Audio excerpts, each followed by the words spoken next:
Guys आपको यह कहानी अच्छी लगती हो तो हमारे चैनल को सब्सक्राइब जरूर करना। एक लड़की थी, वह बहुत ही खूबसूरत, जितनी वह सुंदर थी उतनी ईमानदार। न किसी से झूठ बोलना, न किसी से फालतू की बातें करना, बस अपने काम से काम रखना। उसी क्लास में एक लड़का पढ़ता था जिसका वह मन ही मन उसको बहुत प्यार करता था। लड़का अक्सर उसके छोटे मोटे काम भी कर दिया था। बदले में जब लड़की मुस्कुरा कर थैंक यू कहती थी तो लड़के की खुशी की सीमा नहीं रहती थी। एक बार की बात है, दोनों लोग साथ साथ घर जा रहे थे, तभी जोरदार बारिश होने लगी। दोनों को एक पेड़ के नीचे रुकना पड़ा। पेड़ बहुत छोटा था, बारिश की बूंदें छन छन कर उसके नीचे आ रही थी। ऐसे में बारिश से बचने के लिए दोनों एक दूसरे के बेहद करीब आ गए। लड़की को इतने करीब आकर लड़का अपने जज्बातों पर काबू न रख सका, उसके लड़की को प्रपोज कर दिया।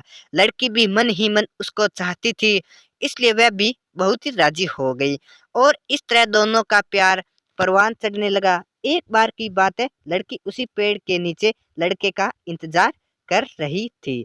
लड़का बहुत देर से आया। उसे देखकर लड़की नाराजगी से बोली, तुम इतनी देर से क्यों आए?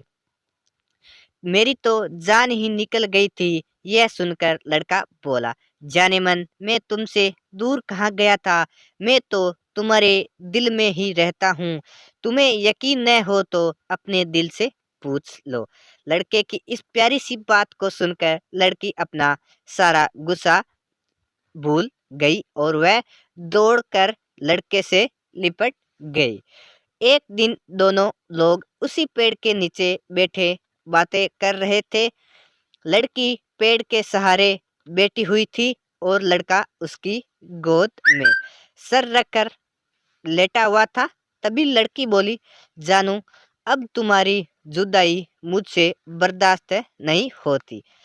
तुम्हारे बिना एक पल भी मुझे 100 साल के बराबर लगता है। तुम मुझसे शादी कर लो, नहीं तो मैं मर जाऊंगी। लड़की ने झट से लड़की के मुंह पर अपना हाथ रख दिया और बोला, मेरी जान, ऐसी बात मत किया करो। अगर तुम्हें कुछ हो गया तो मैं कैसे जिंदा रहूंगा? फिर वह कुछ सोचता हुआ बोला, तुम चिंता मत करो, मैं जल्द ही अपने घर वालों से बात करूंगा। धीरे धीरे काफी समय बीत गया। एक दिन की बात है, दोनों लोग उसी पेड़ के नीचे बैठे हुए थे। उस समय लड़के का चेहरा उतरा हुआ था। लड़की के पूछने पर वह रुआंसा होकर बोला, जान, मैंने अपने घर वालों को बहुत समझाया, पर वे हमारी शादी के लिए तैयार नहीं है। उन्होंने मेरी शादी कहीं और पक्की कर दी है। यह सुनकर लड़की का तो कलेजा ही फट पड़ा। उसका मन हुआ कि वह जोर जोर से रोए, लेकिन उसने अपने जज्बात पर काबू पा लिया और बोली, मैं तुमसे सच्चा प्यार किया है, मैं तुम्हें कभी नहीं भूल सकती, प्लीज मुझे माफ कर देना। लड़का धीरे से बोला, वैसे अगर तुम चाहो तो अब से हम एक अच्छे दोस्त रह सकते हैं। लड़की यह सुनकर जोर जोर से रोने लगी। लड़के ने उसे समझाया और फिर दोनों लोग रोते रोते अपने घर चले गए। देखते ही देखते लड़के की शादी का दिन आ गया।